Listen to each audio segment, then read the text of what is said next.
people who work in the medical field, what were some of the most scary last words you've heard from a dying patient? Never really had any scary ones. Most of my work has been in cancer, so they've either died in a relatively comfortable manner with palliative care, or they've tended to go pretty suddenly. My favorite was a chap who was unresponsive for a few days, woke up suddenly and asked for a cornetto. A nurse popped to the shops and got him one. He ate it, and then closed his eyes and died. Dude just had to get one last cornetto in. Legend. You know what? When I go, I want to be some nurse's or doctor's favorite in this way. That's like a fun mini legacy to leave behind. Cause hey, we're all gonna go eventually at some point, right? Story 2. They asked if I turned off the lights. I said, no, the lights are still on. They said, oh, that's not funny. It's really not. And then, oh. I spent over 30 days in and out of the hospital in 2018 for a medical issue I had. Most of the time I had to share a room. In one room, I was with this guy in his late 50s that was there for some kind of serious pneumonia with complications. He was morbidly obese and had diabetes and some other health issues. We were sitting there watching Jeopardy when we had the aforementioned conversation. As soon as he said, oh, he kind of started having trouble breathing, some gasping, a bunch of alarms went off, and then out of nowhere, half a dozen doctors and nurses and such were in the room. Somebody wheeled my bed out to another room. I found out later he died of a massive heart attack. I don't know why he thought everything went black first. The doctor didn't know either, though she had some ideas. The head nurse, this tiny Filipina lady, said that he was dying, and that you don't die all at once. Some parts die first. I think about that a lot. I don't know if she's right or not, or if she meant it to be deeper than that. Probably not. But you don't die all at once sticks with me now. Story 3. I've done hospice work, home health care, and worked in a nursing home. The best one was in a nursing home with an elderly man. We knew it was coming soon, but he had no family, so we were taking turns just being with him. He opened his eyes and smiled and said, "It's such a lovely day. Don't let this spoil it." It really was a perfect spring day, and he passed about 5 minutes later. The saddest was a lady in hospice care. She kept saying, "Not until they're all here. Not until they're all here." The family finally admitted she had a son that she had disowned many years prior. They tried to locate him, but weren't successful. She died crying for her boy. I feel like this is a reasonable point to mention, by the way. I won't be doing any sort of voices for this one, just out of respect for those who've passed and all that. I kind of wish OP ended this story with the happier one, because that really is a great way to go. That second one, not so much. Story 4. My dad's last word was an answer to a question. Hospice. He suffered a spinal stroke that paralyzed him from the neck down, and he couldn't breathe on his own, so he was on a ventilator for 2 months. We were told he wasn't recovering like he should be, and the term of care at the place he was at was coming to an end. We either needed to transfer him to a long-term care facility or go with hospice. I wasn't comfortable making the decision without his input, so we got him alert enough and got a device attached to his trach tube to let him speak a little. I explained the situation and asked what he wanted to do. That one word is all he even tried to say. He was just done with it all. I'm thankful to the nurse who helped us and him get through it all, but it's kind of scary how easily a crappy situation can just destroy someone's will to live. Story 5. I can't breathe. I can't breathe. I can't breathe. Help me. Help me. This elderly woman with dementia was air hungry, but DNR/DNI, and on comfort measures, so we couldn't do anything to help. And the comfort measure supplemental oxygen we had her on wasn't enough to sustain her, and no matter how much pain medication, IV morphine, we gave, she still screamed out in agony until her final breath. It still screws with me sometimes when I remember her. It was just awful. I felt like I failed as a nurse that day, knowing she passed with so much fear and discomfort. Story 6. I work as a paramedic. I had a single motorcycle crash into an electric box by a stoplight. He smashed it and ended up into the wood line in a forest preserve. He was injured, but not that badly. We ran it as a traumatic accident and transported to a nearby trauma center. He was awake and talking en route. As we pulled into the hospital, he grabbed my hand and he said that he sees the light and that he's dying right now. I tried to reassure him, but by the time he got into the ER, he had passed. The ER doc screamed at us for not having him intubated and so on. I told the doctor what happened and he immediately apologized. Story 7. Not a scary moment, but a beautiful one. I held the hand of my best friend who had metastasized breast cancer. When I kissed her cheek goodbye, she had tears in her eyes and wouldn't let go of my hand. I said, "I'll see you tomorrow. Don't be sad." And while still clenching my hand, she said through her tears, "I love you." Don't you ever forget it. She closed her eyes right then and there and passed away after her 9-year battle with cancer. Now, I get why OP says it's a beautiful moment, but man, if this one didn't make me tear up a bit. In a way, it's beautiful, in a way, it's heartbreaking, but knowing that she had some level of peace as she went must be very reassuring for OP. Story 8. Something lighthearted to share. I work in retail pharmacy and called one of our regular patients to tell him his meds, a monthly pickup, are ready. He managed to answer his cell phone and told me he's dying and currently at hospice, and then he thanked me for always preparing his meds for him. I said, "You're welcome," and hung up on the phone. A few weeks later, he showed up at our pharmacy to pick up. I had to ask my coworkers if they're also seeing what I'm seeing. That was 5 years ago. I wonder if he's still alive. Story 9. I was with my father-in-law when he passed. No words, just long, gasping breaths like a fish out of water. He kept trying to pull the sensor leads off him and leave, but he just didn't have the energy. He was 6'4" and 300 pounds of kind-hearted grumpiness until the last year of his life, when he must have weighed around 220. Cancer ate him from the inside out, slowly, painfully, and relentlessly. Greg, you tough son of a female dog, I miss you every day. Story 10. This isn't really scary in the way that you're asking, but when I was an intern, 20 plus years ago now, I was discharging a patient I had a connection with from the hospital to hospice with terminal cancer. This dude had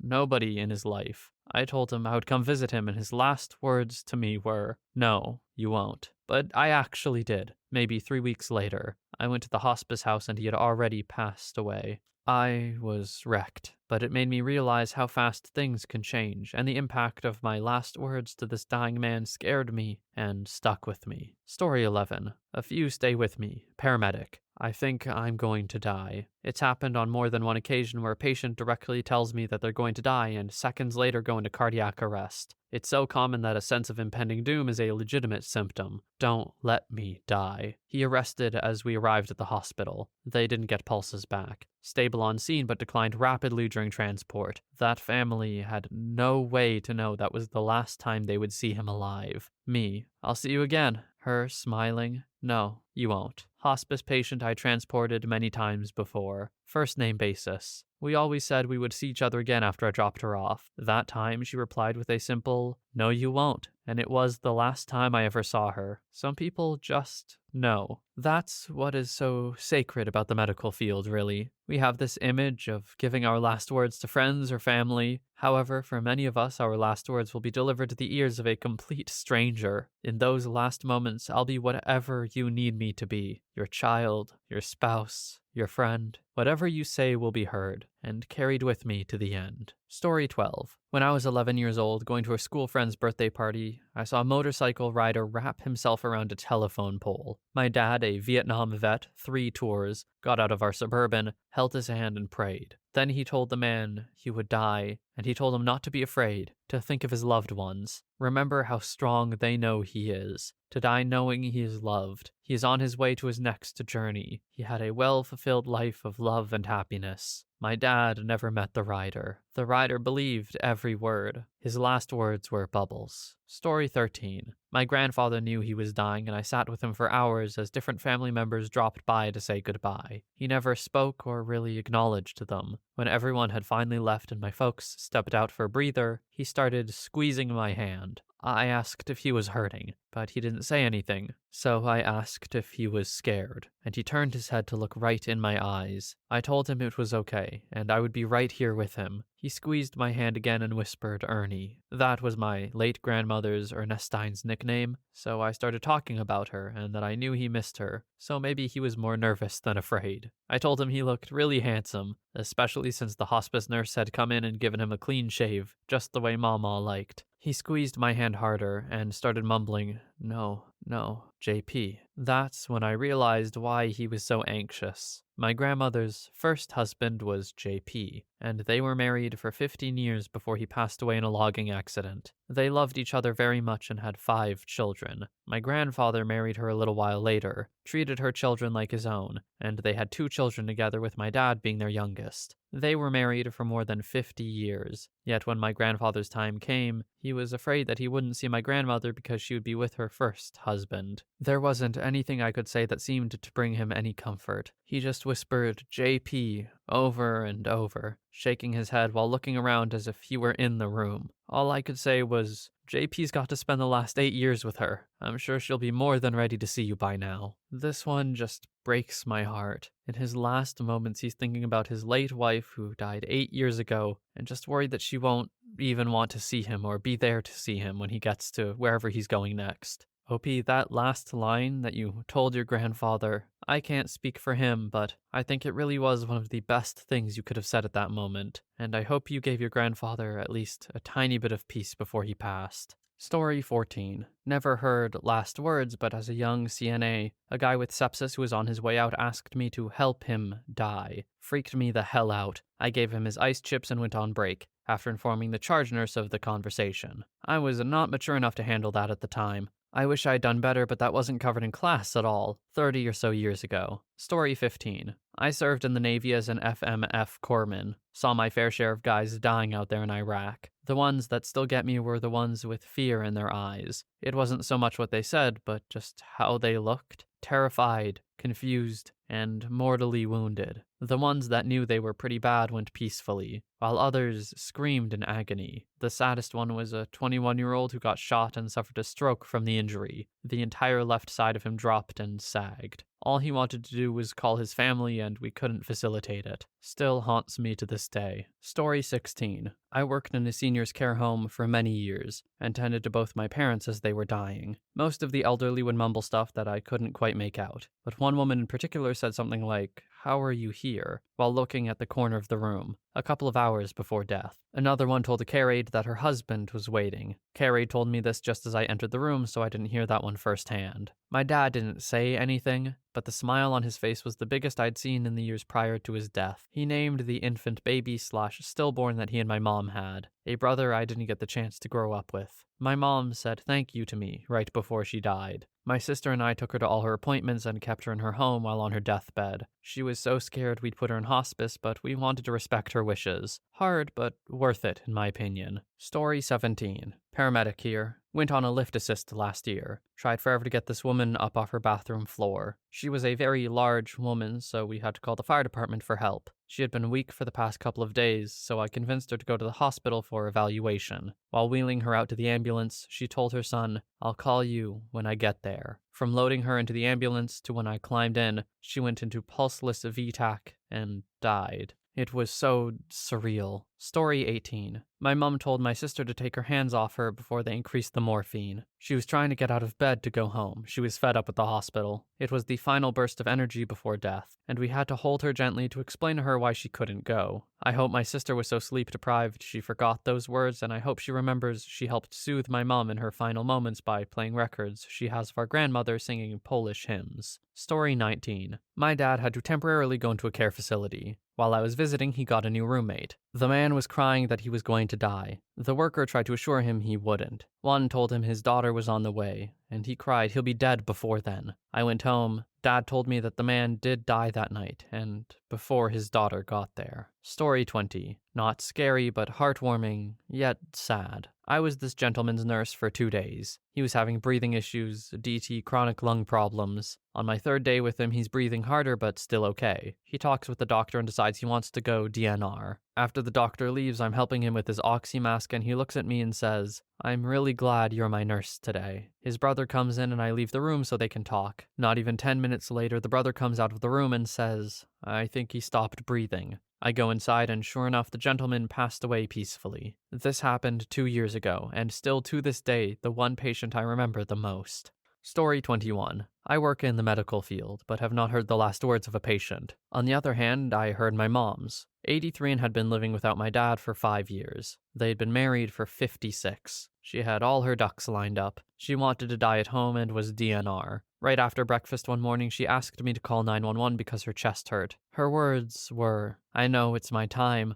I just didn't think it would hurt this bad." She didn't want to be resuscitated. She just wanted the pain to stop. Story 22. Maybe not the best last words, but a good story nonetheless. He was 92, had climbed most of the big mountains except K2 and Everest, was married 70 years. His wife passed a week before he did. He had been to the hospital exactly twice, when he was born and when he died. He was on no regular medications, was living at home, fully independent and still driving, got pneumonia, came to the hospital and deteriorated rapidly, asked us not to treat him, to just let him die peacefully. He died 6 hours later. When I told him he was dying, he said, "Don't want to have to come to the hospital a third time." Story 23. Not in the medical field and not from the patient, but when my son was a baby, he got pneumonia and was in intensive care. This happened around Thanksgiving. Shortly before he got sick, there was a school bus crash in my city, so we were there with kids from the bus crash. And there are two things that will always stick with me. The first being the sound the mom of a little boy made when he died while we were there. It was almost a scream, but not truly. It was the most heartbreaking sound I had ever heard. The other was the grandma of the little boy in a coma in the bed next to us. Every day she sat there begging him to wake up. She'd sit there and tell him if he just woke up, he could have his Christmas presents early. She would tell him about how everyone was doing, how his parents and siblings were handling everything, how much they all loved him, and wouldn't he just please wake up? Please, baby, wake up, and you can have your Christmas presents. We even got you extra presents. He did survive. I don't know in what capacity, but he did live. We left intensive care before he woke up, but the news reported on all of the kids who died, and the last one was the one that we were there for. The other thing was how remarkably kind these families were. They kept giving us food. They had a lot donated to them since it was considered a statewide tragedy, might have even made national news, and the families shared it with us. We were the only family there not involved in the bus accident. They would not take no for an answer, and they were all genuinely concerned with my son. They would ask about him, how he was doing, what his prognosis was,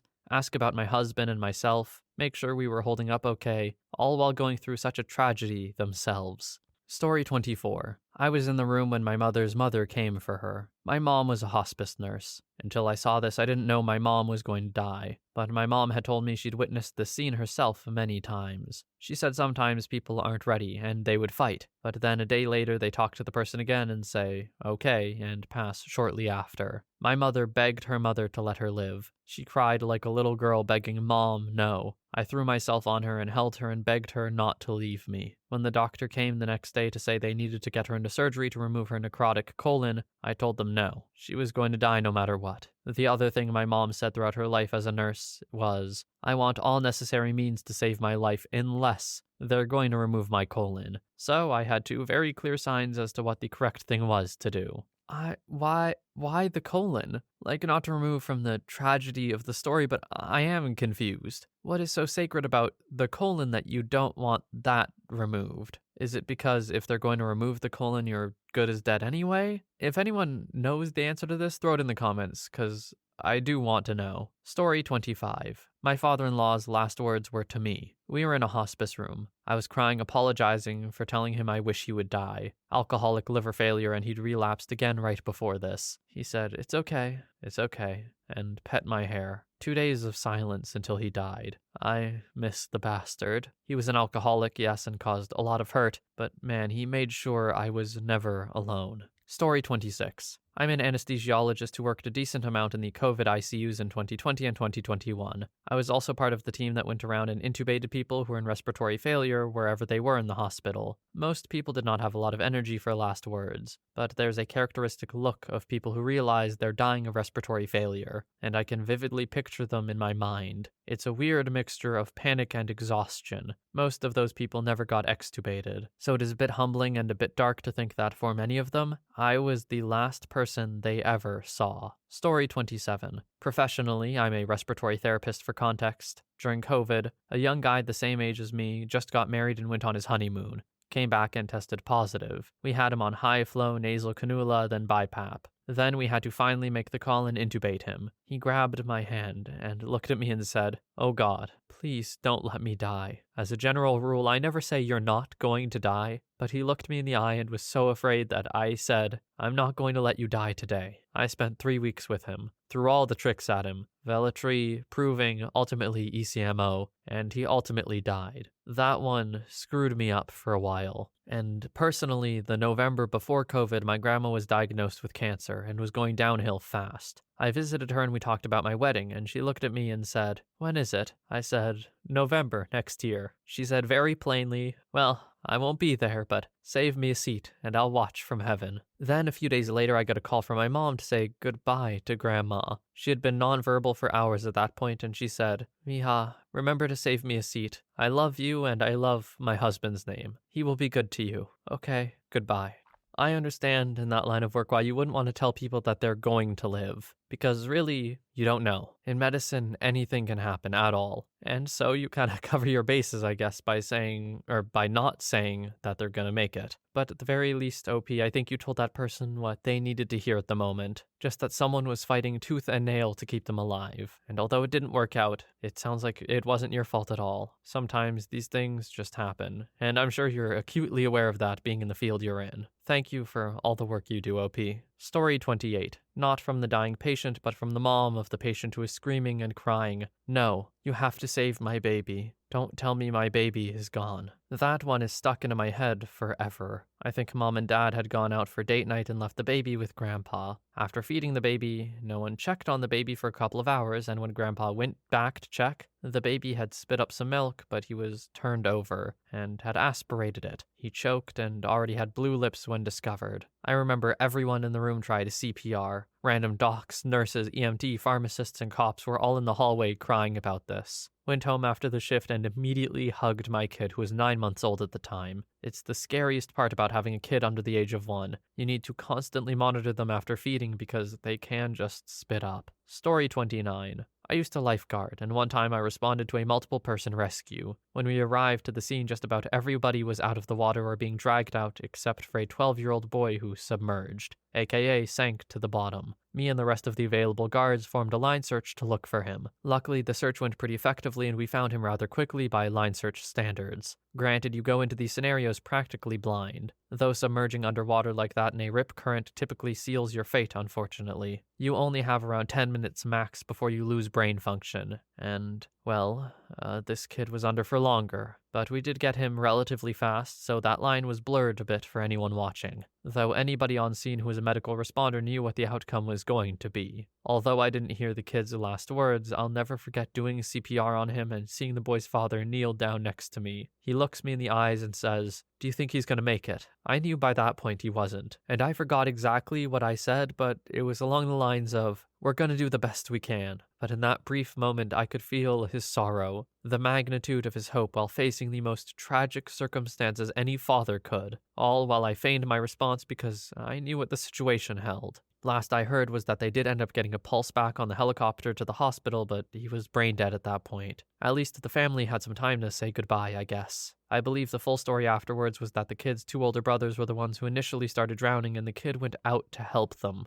The situation ended up being that the first lifeguard was only able to grab the 2 older brothers while the younger one sank. Rest in peace, brave little soul. Story 30. I worked healthcare for 20 years, LTC and hospice, but my daddy's last words were the scariest for me. Am I going to die? His eyes were so full of terror, and he was looking at me like he hoped I would say no and make it all better. So I lied. I said I didn't know. He passed about 11 hours later and squeezed my hand when we had a quiet moment, and I apologized for lying to him. I know he heard me and forgave me for it, and that helps. He was my best friend, and I miss him a lot still. Story 31. It's not that scary, but I once had a lady call me in her room at like 2 a.m. and she goes, "So what happens if I die in my sleep? What do you guys do about that?" And this lady at the time was showing no signs of decline or that dying was something approaching her with any speed, but she'd been asking questions about death more and more frequently. She was old, so we thought it was probably just on her mind, and she was wanting to make some preparations for the future or whatever. So I tell her, "Look, unless you plan on dying tonight, I think we can probably have this conversation in the morning." And then she died that night in her sleep. Story 32. My dad was dying of liver cancer and on his last day was slipping in and out of consciousness. He kept waking up in a pure panic saying, "What's the time? What's the time? My mum would answer and he would calm down a little. This repeated a few times, and then he said to me, "You don't understand. There's no such thing as time." He died a short time later. It freaked me out, and I've thought about it a lot since, almost 30 years later. I like reading books about physics and the concepts of time and space and Einstein's theory of relativity, that kind of thing, but I'm not very academic, so it's hard for me to understand it. But time really does seem to be a man-made construct, and is not necessarily linear. It's a pretty interesting subject. Story 33. Thank you for doing your best to save me. You're a nice man. She was 68 and died seconds later from COVID, leading to respiratory and then cardiac arrest just after intubation. Could not successfully resuscitate her. The screams from her family are still alive in me, juxtaposed with the eerily tranquil and tender compliment she offered me. She felt an acceptance of her predicament. I cared deeply. Story 34. The scariest are the nonsensical ones from their minds being so gone from dementia. The idea that some nonsense shouted are your last dying words is painful as hell. I've had a patient who was just the worst woman I'd ever cared for, just a bitter person, manipulative, and fed on hate and anger somehow since she didn't eat hardly anything. Within 2 hours of caring for her, I was ready to be done for the night. She wanted us to call her emergency contact, her son, so we did. He was the one on his deathbed, and he said, "Look, I'm with my family and loved ones. I want to die in peace, and it will be soon. I don't want to hear from anyone else about that woman again." I went ahead and got him deleted from her medical record as a contact for him. I could not even imagine the pain this dude experienced growing up with that monster for a mother. His words were not scary necessarily, but the whole situation was, and it really stuck with me to this day. Story 35. During COVID, we had iPads to bring into patients' rooms to FaceTime with family. No visitors were allowed in at our facility at this time. My patient was taking a turn for the worse and needed to be intubated. He wanted to call his family to see them before we sedated him, but we were unable to get anyone to answer. Night shift. We were unable to wait any longer and the patient was quickly declining. This was during the initial 6 months of COVID, where everyone in our unit who was intubated due to COVID didn't survive. Right before we pushed sedation, he looked at all of us and said, "What kind of monsters? Don't let someone say goodbye to their family." I had this man the next 3 nights and he did not survive. Might not have been the scariest phrase imaginable, but I still see this man in my dreams, begging to get someone on the phone, and blaming me for letting him die alone. Story 36. Elderly woman, blind with very poor hearing. Because of that, when she woke up from sleep, she wouldn't know if she was still alive. She would wail her daughter's name and ask, "Am I dead? Am I dead?" over and over. She sounded terrified out of her mind. The family said she'd been doing it for months. Not technically her last words, but scared the hell out of me. Story 37. Kinda scary, mostly sweet. I worked at a clinic. End-of-life patient comes in. She was so close to end-of-life that her fingers were turning black and close to falling off. Very oxygen-deprived, she had little to no memory. As I was walking out of the room, she said, "Thank you," my name. I had known this patient for quite some time. She could hardly remember anything at all, but she remembered my name. She's the reason I stayed in healthcare. Story 38. Not a patient's last words, but his mother's, when she found out that he had passed. He took his own life. He had lived on his own, but she was contacted by a neighbor that EMS was at his place, but she didn't know what had happened. It was a gunshot, and it was messy, so we didn't let her inside to see it. When I think about it, I can still hear the wailing sound of heartbreak she made when she found out. It was the most terrible sound I've ever heard. In between periods of sobbing, you could hear her ask him why he didn't just call. He could have just called her. She only lived 5 minutes away. Story 39. Not scary necessarily, but just kind of eerie. Had a lady who was post-surgical from a spine surgery. Geriatric, but definitely on the healthier side, especially compared to the patients we usually get. Not on oxygen, good strength in her extremities, not even in that much pain either. Really nice lady. The student I'm precepting and I go in and talk to her in the morning. We introduce ourselves, explain the plan of care, funny nurse one-liners. She's completely oriented and doing well sitting up in bed eating her breakfast. We explain that the plan is to get her to a rehab center tomorrow so she can get help regaining her mobility before she goes home. Suddenly, she looks a little sullen. "What's wrong? I thought you wanted to go to rehab." "I do. Something just feels off." "Off? Can you describe a little more? Are you in pain? Nauseous?" "No. I just don't think I can do rehab anymore." This was really odd. To the night shift nurse, she had been excited to get out of the hospital and has been talking about it for a number of days now. But now she's not feeling it. I say, "You don't know if you can walk? The rehab nurses are great. They will help you every step of the way." "No, I can, I just don't feel good about it anymore. I kind of shrug it off as anxiety and try to reassure her as much as possible and then take her vitals. Stable and perfect. PT comes in the room. I tell her I'll let PT work with her and we'll be back in a few to do an assessment and give her morning medications. That was my last conversation with her. 5 minutes later, they call a code blue. I run in the room and her face is completely blue. She's struggling to breathe. We pull her onto the bed and she's lost her pulse. Immediately start CPR. Worked on her for 40 minutes straight. Intubated, all her ribs broken. She didn't make it through.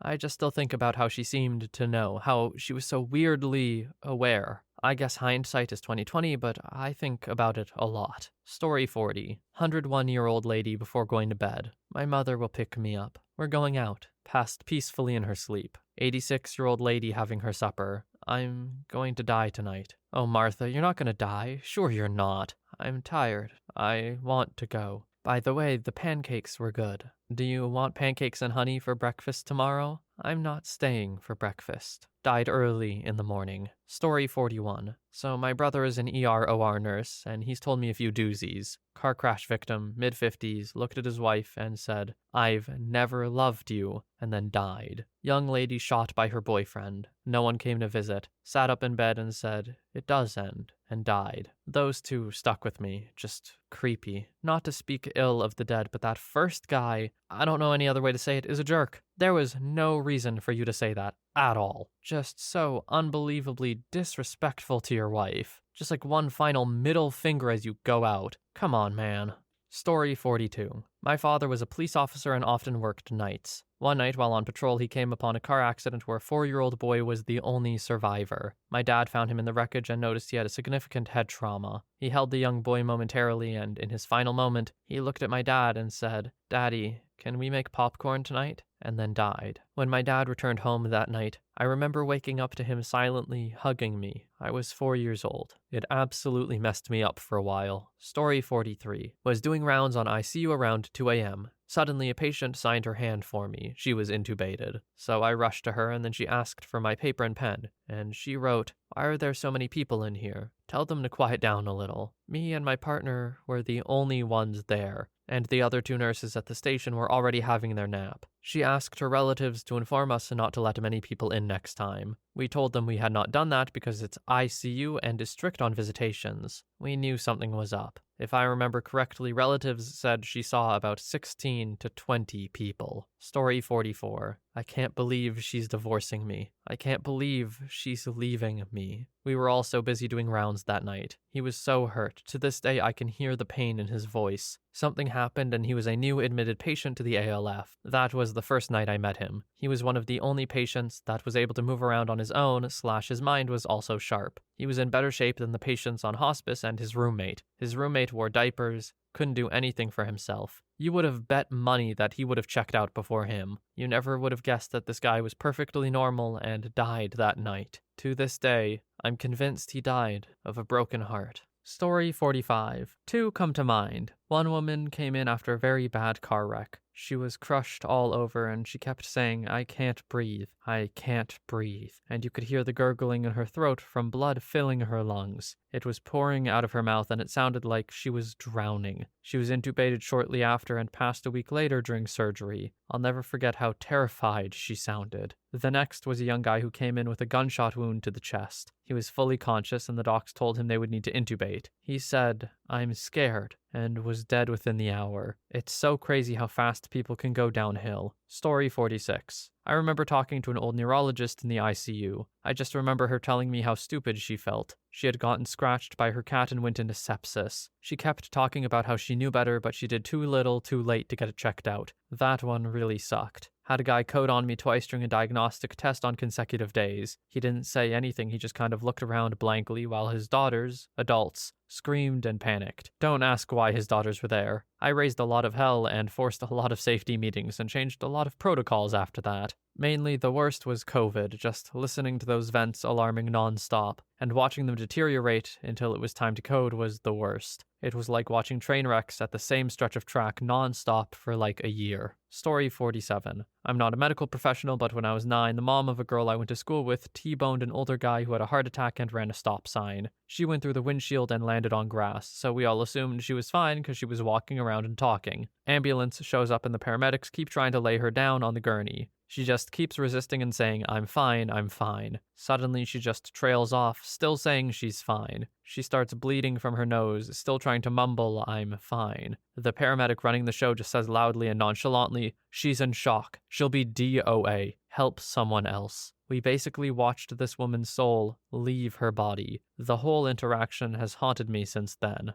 I don't know if I'm impressed or kind of upset with that paramedic, because part of me is like to recognize that someone like that is probably going to be DOA and it's only worth saving other people is insane recognition. But also, how do you know that for sure? Shouldn't you still try to help? But I'm no medical professional. Probably a hard call to make, although OP did say it was nonchalant. Story 48. Had a lady with dementia who would constantly cry and repeat the same word over and over. You'd get her calmed down and she would start crying and grabbing at people. She was either asleep, eating, or crying. I inquired with family if they knew anything about the word she kept saying. Turned out the lady was repeating the street name she used to live on with her sister. It was the house her sister died in during a fire. She was reliving the day her sister died in a house fire over and over and over again. For almost a year, this poor woman kept reliving one of the worst memories of her life, and there wasn't a damn thing we could do for her. Story 49. I was, for a short time, an event medic. A fellow there was having a heart attack, and he was pretty anxious, as you would be, of course. We had him sitting up, which is the procedure for chest pain. I had my hand on his shoulder. He smiled quite sweetly, looked past and through me, if that makes sense, and then said, I knew you were real. Awesome. And died right there. I still get the hair standing up on my arms when I think about it. Story 50. Maybe not the last words, but the last words he said to me with big shocked eyes 5 minutes before he died were, I'm dying today. Patient had end-stage lung fibrosis. Had him in my ICU for his last night. His wife stayed with him until maybe 1 a.m. and then went home. At 8 a.m., patient asks us to remove the NIV CPAP mask to give him some rest. We put him on high-flow pure oxygen, but his SATs dropped immediately. So I ask if I should call his wife again and tell her to come because he'll die today. He was in denial still at that moment. He wanted to call her himself and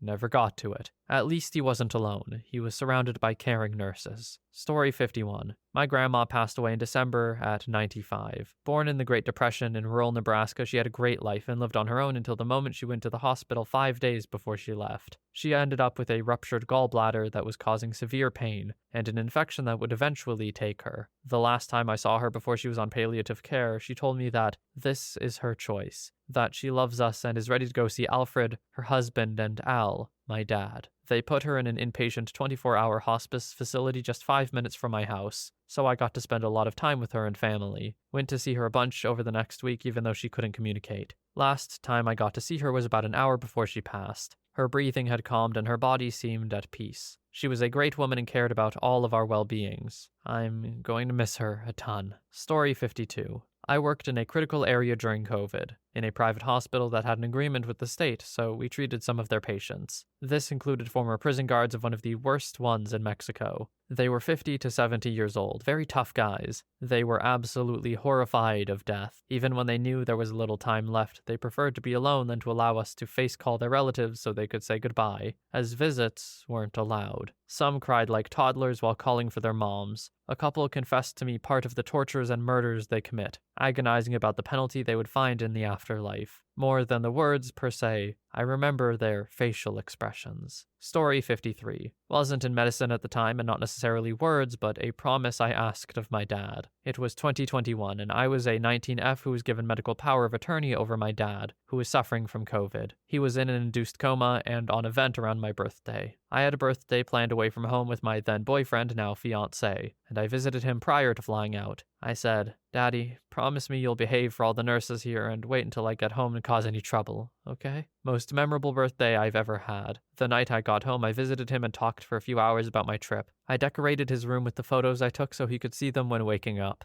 I thanked him for being so well behaved and would come back in the morning. 5 hours later, he codes and isn't able to keep a heart rate by himself. I had to give the order to stop life support. At his funeral, I said something to the effect of, Dad kept his promises. He hung on to hear one last conversation knowing I was safe and happy. I'm still traumatized. I now work in a hospital, and sometimes my trauma gets the best of me when I'm walking through the ICU and see patients on a vent. I've worked really hard, though, to get to where I am, and there's still more healing to do. Story 54. Am I going to die? 38F to me, 31M resident. No, I said with confidence. We are literally wheeling up to the cath lab table for a stent. She codes. We shock. She's back. Close call, I thought. Right into the cath, she coded and didn't come back. I've heard 3 other patients say it since, or some variation. The I feel like I'm dying / going to die. They've all died. All cardiac, all VFib. Story 55. Not a healthcare worker, but during college I worked in the department of the hospital that focuses on patient experience. It was my job to do rounds, asking patients how their hospital stay has been and flagging concerns. One day I rounded on the lady who was super calm and cheerful, laying down watching something. She told me the hospital stay was great, everything was great, and that she has a 100% blockage in her heart, so she was literally just waiting to die. But it was cool, because her husband and dog had already passed, and she was ready to go be with them. She shared some memories of them with me and said a few stories about loving, caring, and living with them, and the difficulties it came with, but also saying it was all worth it. I wish you all could have seen the look on her face. She said, I've truly been blessed in this life, before we had to end our conversation. What she didn't know was that I was super depressed and had ideations of taking my own life. Her words gave me hope, and in that state of mind, having hope can actually be quite scary. Plus, the vibe of someone on their way out talking to someone just getting started. Maybe they gave me strength? Anyway, thought I'd share. Story 56. Early on during COVID, we had this really young 20-something-year-old male come down pretty hard with the COVID symptoms. We had him maxed out on high-flow nasal cannula for a few days, but he kept slowly deteriorating. He was a truck driver from some state on the East Coast, and all of his family / friends were back home. I remember very clearly that when he got to the point of needing intubation, we gave him an iPad to FaceTime his wife and kids before we tubed him. He told them, I love you all very much, and I'll call you after I wake up. He never did get to give them that call. He coded after we gave him the RSI meds.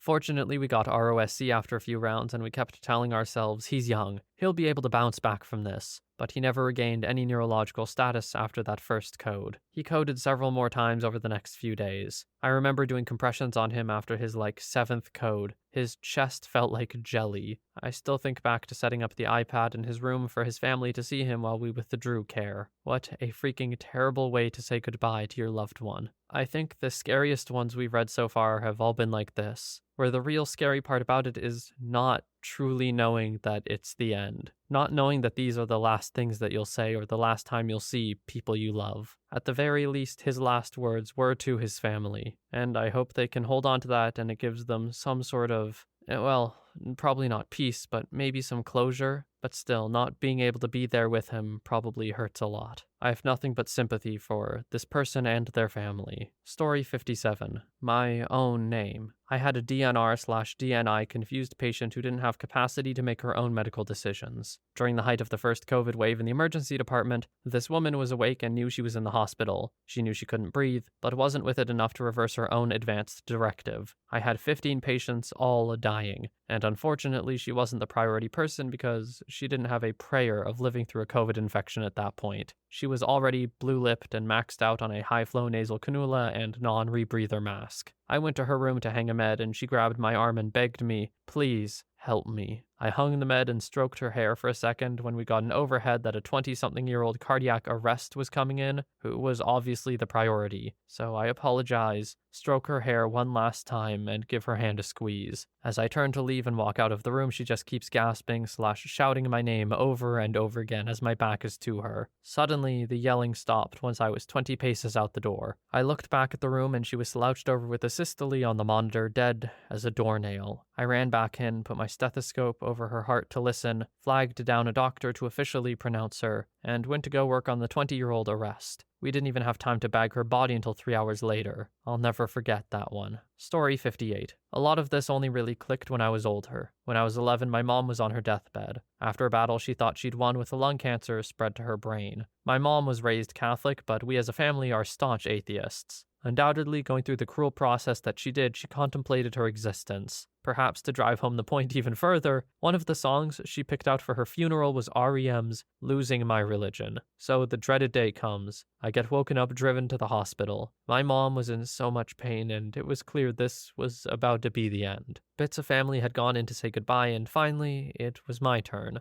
As an 11-year-old, I'm absolutely broken and unsure what to even say. She's heavily sedated at this point, but in the final lucid moment with her, she tells me, "Don't say goodbye." I then get taken out of the room as doctors proceed with the final care. This was 25 years ago. I vividly remember that moment, and as I get older, I reflect on it more and more. On some level, it haunts me.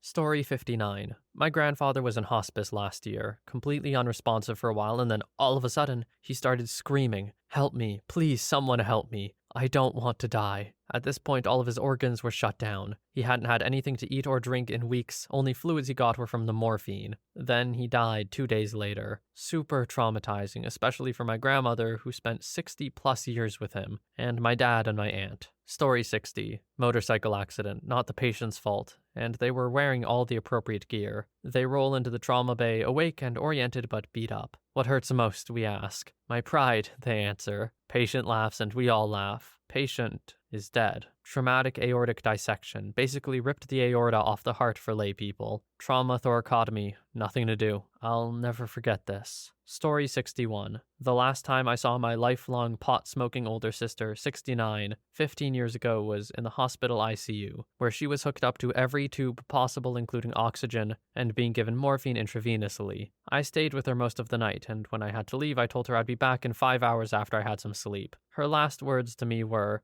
"Oh, honey, please bring me some pot. I need a toke to ease my pain." I explained to her I was sorry and I would if I could, but there was no way to smoke pot in an ICU. In her haze, I don't think she understood my explanation, and that really made me sad because I would do anything for her, but her smoking pot there was just impossible. When I returned in 5 hours, she was in a coma, having suffered from a stroke after I left. I held her hand and talked to her for about 3 hours until she died. I hope she heard some of what I said because I kept repeating how much I loved her and what a great sister she had been to me. I read the lifelong pot smoking and I was like, oh, are they just gonna bash their older sister's habit? No, it was very relevant and actually a little funny. And I don't mean funny as in haha, let's laugh at the dying person. I really do just mean the sort of amusing situation. Like, oh, sis, I wish I could. But I don't think that's gonna fly with the nurses. Story 62. Not me, but my girlfriend. This happened a few years ago, so I don't know the complete details. A 6-year-old girl and her father came into the ER. The girl had a broken neck and crushed ribs. The dad had a broken forearm and a very high blood alcohol level. My girlfriend and her team were trying to stabilize the girl, but she had massive internal bleeding. The thing that horrified my girlfriend and her team were the words the girl kept saying. "Daddy took my life. Daddy took my life." The girl died a few minutes later from cardiac tamponade. They later found out from EMS that the neighbor had called the ambulance after he saw the dad drop the girl upside down from their 3-story house and then ended up falling on top of the girl. I had never seen my girlfriend cry so much after getting home from work. She didn't go for the next 2 days and didn't come out of her room. Story 63. I don't work in the medical field, but my dad had a motorcycle accident and was in a coma with a traumatic brain injury. My grandmother, my dad's mother, was in a nursing home and fell when my dad was in the coma. She took a rapid decline and my mom told me I should go see her before it was too late. I went with my cousin and she woke up very briefly as we were in the room saying goodbye. She asked me how my dad was and said, "I'm going up to be his guardian angel," and went back to sleep. She passed that night, and my dad woke up from the coma the next day and was in great cognitive shape, all things considered. Gives me chills thinking about it to this day. Story 64. Not a medical professional, but it's always stuck with me. My nan had full-on dementia for 20 years. I never even knew her before it hit. Basically not there. Towards the end, would barely even speak and would just shuffle around, constantly confused, etc. When she did speak, it wouldn't even be remotely coherent. We heard she was going to go soon, so we rushed up there, and she held on for 2 or 3 more days until all her daughters got there. One lived abroad, and the only thing she said that entire week was looking at all of them, smiling, and going,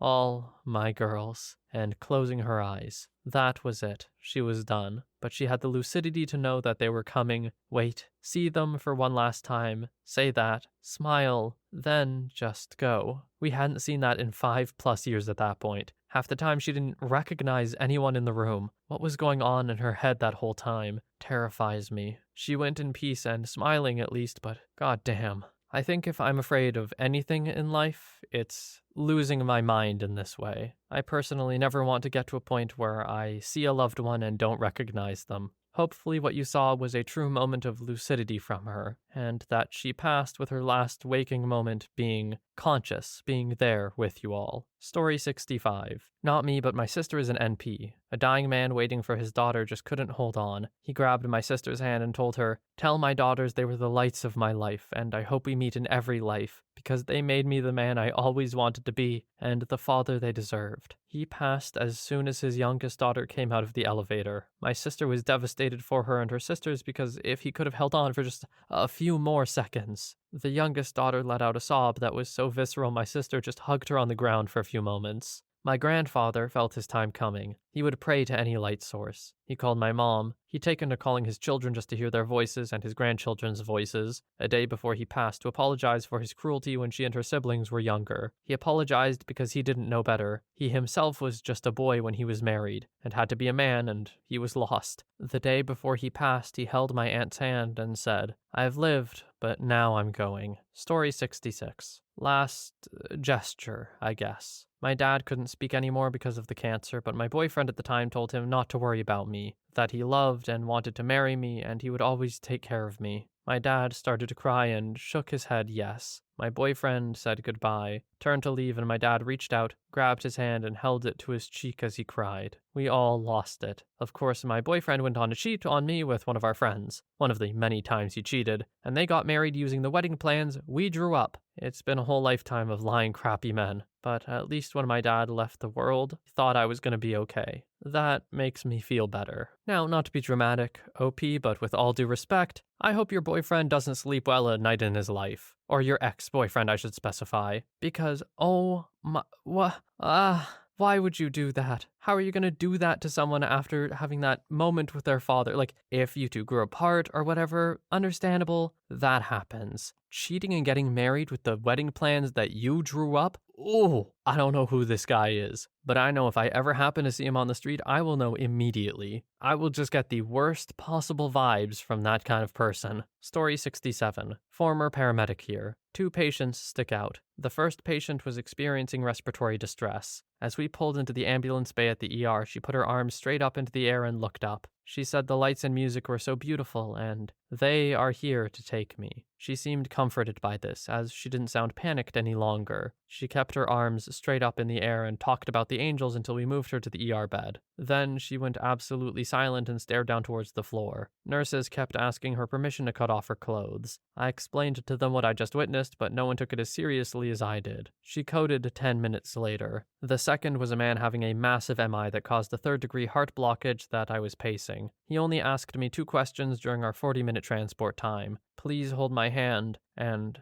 am I going to die? As time progressed, the question of his dying became more like a statement. I was pretty busy during transport, but I held his hand every time I had a spare minute. By the time we made it to the ER, he was painfully responsive, but still had a firm hold in his hand. They took him to the cath lab where he ultimately died. The second patient screwed me up. It's a special kind of hell to be in the life-saving business and have used every tool at your disposal and still lose the patient. Of course, I understood it logically that sometimes it's just the person's time to go, but learning it from experience hits a whole different way. Story 68. Not really a scary one, more of a mind-bender. I was working on a progressive care unit at the time and had a patient that had come in for a stage 4 liver cancer from alcoholism. It was Easter weekend and his family said, "We just know he's going to make it until Sunday." This was Friday night. Around 1 a.m. Saturday morning, myself, another CNA, and 2 RNs were at the nurse's station eating dinner when this horrendous smell comes wafting down the hall. Imagine burnt hair mixed with old coffee and microwaved fish. Still turns my stomach to think about it. We checked everyone out and noticed the smell was right by this patient's room. But what was weird was the smell was only outside the door, not in the room. He was struggling to breathe and we could all see he wasn't going to make it through the night. The RN discounted the smell and said it was probably plumbing, gave the patient some pain meds and started to look up family numbers to get them back to the hospital since it was obvious he was dying. Not even 30 minutes later, the house supervisor comes out from her office that was located by our locker rooms and asks what the hell that smell was, as it was all the way down by her. None of us could smell it, so it was really odd. Got up, checked all the patients again, walked by this man's room, no smell but very shallow breaths happening. Made it to the end of the hall, turned around to go back to the nurse's station and was assaulted by that god-awful smell. Only this time it was stronger and seemed to be spreading like a circle around his doorway. You had to hold your breath walking through it, otherwise you would gag. When I poked my head in his room coming back up the hall, he had passed. Notified the nurse and got ready to prepare him for his family. What made this weird was when the family got there, they couldn't smell anything. But once they said their goodbyes and left, we made sure he was prepped and ready, and the smell was not him physically, but more in the air around him. And then the worst of it, the smell followed us when we took him to the morgue, and seemed to make a barrier around the cooler once we put him in it. Once we left him in the morgue, though, no smell. Over my 25-plus year career in healthcare, that was one of the weirdest ones. Story 69. My mother was put on hospice care, and everyone in my family started flying and driving in from places to visit her and say their goodbyes. She was joking and smiling with them all. When we were alone and she was asleep, I told her she still had a lot to fight for still. I don't remember anything she said during that time. I was just so panicked and beside myself for the entire experience. This was back in 2014. She's sitting beside me right now and we're relaxing. In the last 10 years, we've traveled, visited all those family members in their own homes, gone to movies together, eaten dinner together almost every weekend. 2 years ago, we bought a house together and we garden every weekend. The doctors called it a medical miracle. I call myself the luckiest person alive. Her health isn't perfect, but she functions independently, goes to work, travels, has a pet chihuahua that she takes care of, and she encourages me to be a better person every day. We're making a sustainable food forest on our property, and she's teaching me to grow things from seeds. I never wanted children badly until this year. I wanted them to meet her and know her for how awesome she is. Story 70. The man in black is here to collect me. Thank you for coming back to me, son. I'll see you on the other side. Have a good day. Eat your vegetables. Old lady who barely had two wits to say anything. Always thought I was her son who some 20 years back passed away to drunk driving. I was just a trespasser living under the fake passport of the last one to live there. Deep down, I think she knew I wasn't her son, but wanted to pretend. I held her hand till she died. She said that while looking in the corner. Went to sleep and never rose again. Story 71. My mom's last words were my name. She had aphasia from constant seizures and needed to be sedated again because the seizures weren't stopping. She kept asking the nurses when I would be at the hospital by repeating Cheryl, Cheryl, Cheryl, and nodding. For the last hour she was ever conscious. We had spent 2 months in the hospital at that point, desperately trying to figure out what was wrong, and I was so tired and just needed to be alone, so I went home after work instead of to the hospital that day. 2 days later, I had to make the decision to take her off life support as she had gone brain dead. I wish I had gone that night. Story 72. On the night my grandfather passed away, he leaned over to me and quietly asked me, "Do you see that man standing in the doorway?" "No," I whispered back. "What does he look like?" But grandfather never answered me. He just continued staring at the doorway. I asked him if the man said anything, and grandfather slowly shook his head. No. His eyes were wide, and I got the sense he was afraid. "Is he an angel?" I whispered. Again, with wide eyes, he shook his head. No. My grandfather never spoke again. I have to wonder what it is with people seeing a person as they're about to pass away. There are quite a few in this thread alone, and I know I've read lots before too. I wonder what it is they truly see. Is it someone coming to escort them to the afterlife? A figment of their imagination?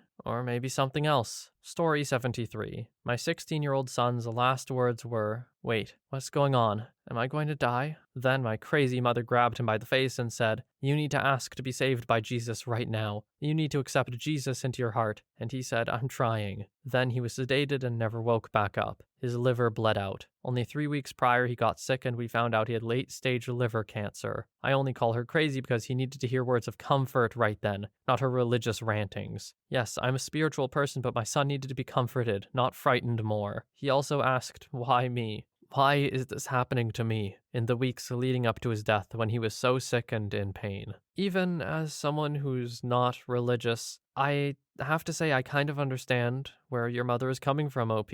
Is it like the objectively right thing to do? I don't think so. But in her mind, that's the best thing she could do to save her grandchild. Like, eternally save her grandchild, I guess. And although it is kind of just religious raving, it also makes perfect sense from that perspective, so I kind of find it hard to fault. Story 74. I don't work in the field, but my grandma was in hospice. The sweetest little 4'9" Japanese woman ever. While laying down, she embraced us each and said she loved us. She summoned the energy when she was in so much pain. She sat up and clung to my mom, wincing and struggling, and said, "I love you with my whole heart." My mom had done so much for her and made her life so much better in many ways. My grandma said, "I want to be with my husband." She said my grandpa's name a little bit after, and she passed away that night. I miss her every day. Story 75. I had a patient who stayed in the recliner most of the time. He wasn't getting any sleep, and we kept trying to convince him to lay in the bed for a change. He kept saying if I get in that bed, I'm gonna die. And, well, he was right. Coded within an hour and we couldn't get him back. In my experience, when patients say they're going to die, they're usually right. And not quite the same, but as a new nurse, I ended up in a situation where I was essentially shutting off a patient's life support in front of their whole family. As I was about to turn off the device they needed to live, the patient grabbed my hand to stop me and said, "Wait, I don't want to die yet." That screwed me up pretty good. I'll never forget it. So glad I didn't have to go through with ending someone's life. Story 76. Not a nurse, but my grandfather had Alzheimer's and it had progressed very quickly. Just before his diagnosis, I joined the army like all the men in our family up until him. When I told him, he begged me to reconsider and not to go, but it was too late. While I was in basic, he passed. I was told that the day he passed, he had a moment of lucidity and said to my dad, "I only wish I could have saved him from the hurt." He suffered from PTSD and it tormented him his entire life because he was never treated for it, and all he wanted was to keep his family from that pain. 3 weeks later, a stray wind caused me to severely break my leg in jump school, and I was discharged for it. I don't normally believe in that stuff, but it made me wonder for sure. Story 77. My sister is an RN, works geriatrics. She's told more than a few eyebrow-raising stories, but one in particular I'll always remember. Client was doing well. Awake, alert, conscious, and lucid. Vitals weren't showing anything unusual, and important to note, this wasn't hospice. Almost out of nowhere, client sat up and said, Oh wow, I'm done. I'm going now. I want to thank you all for taking care of me. You've done a great job, thank you. But this is it for me. Nothing to do with you. You've all done great, but my time is now. Sister and other staff tried to reassure her she was fine. She just kept thanking them for everything she's done. Within a couple hours, she was dead. Story 78.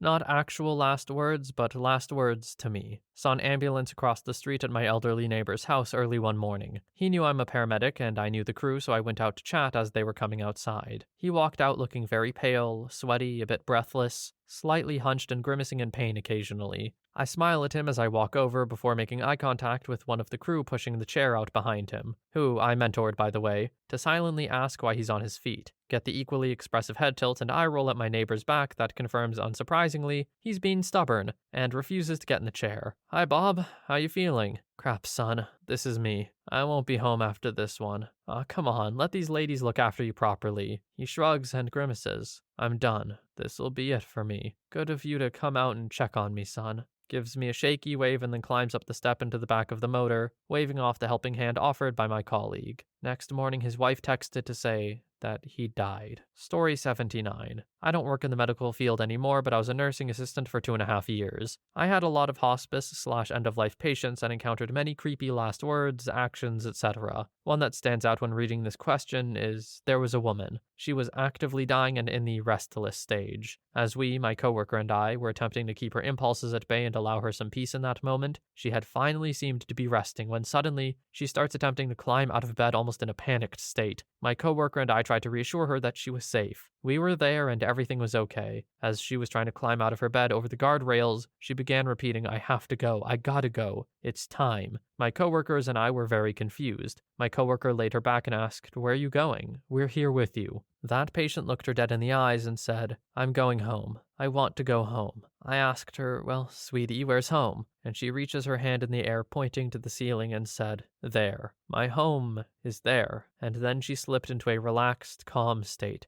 Again, not scary per se, but definitely a creepy experience. I had goosebumps throughout the rest of my shift. Story 80. Volunteer. This was more or less his last words to me and why it impacted me so much. There was a guy in for a serious lung infection. He didn't have any family there. Occasionally someone would talk to him on the phone, but that was it. Very alone. So any requests, I'd have no problem chatting it up. Very funny person, handled stress with humor. Pretty animated too, talked with his hands. Just an overall charming fella. Had multiple conversations with him. Asked how he's doing. I stopped puking because there's nothing left in my stomach, so there's that. After refilling the water and seeing green stuff on the floor, he says, "I stand corrected. Apparently you can throw up stomach acid. I think I'd rather throw up food, to be honest." After the drugs and anti-nausea stuff kicked in, he was even more hilarious. I just enjoyed his company. Said he was going to take another 14-hour nap and got the lights for him and then went home shortly after. The next day was his last day on Earth. He seemed normal that day too. After he woke up, he asked for food. I brought his utensils and I thought he'd be going home soon, so before my shift ended, I wished him luck and said goodbye. He said, "I'm not sure I'm going home. They don't like my blood pressure, so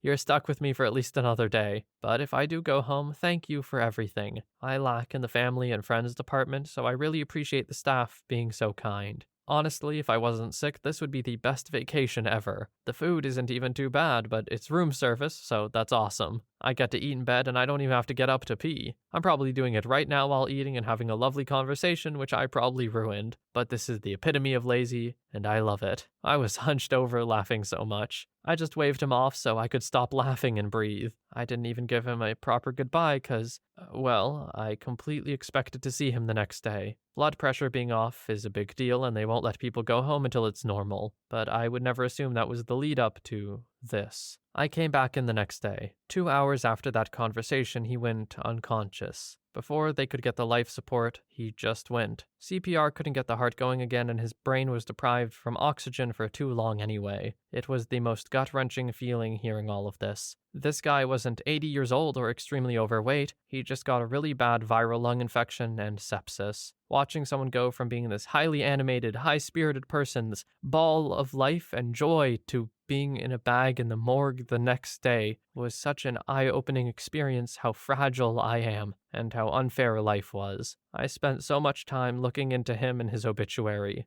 I just wanted to see if he had been sick his whole life. Where was his family? Why didn't he have someone there for him? I really went through the 5 stages over a stranger. To this day, I still feel so uneasy about it. I'm glad I don't work in hospitals anymore. I think me going to therapy was entirely influenced by that moment. Life truly is fragile. But from what I can tell from your story, OP, this guy at the very least spent his final days with someone caring about him, and he could make you laugh, which he probably loved. So don't think of it as he spent his last days with a stranger. He just spent his last days with you, and you probably didn't know him as well as a lifelong friend, sure, but you were someone who cared about him, and he probably cared about you. That's enough to make you not strangers, I think. Anyway, that is the end of the thread for today. This was a tough one to get through for me. Like, really, if I start tearing up, I have to pause recording for a bit and everything, and it's a whole ordeal. But seriously, if this isn't a reminder to call your parents or someone you love and tell them you love them, I don't know what is. For now, though, thank you so much for watching. I hope you have a wonderful day or night wherever you are, and I will see you in the next one.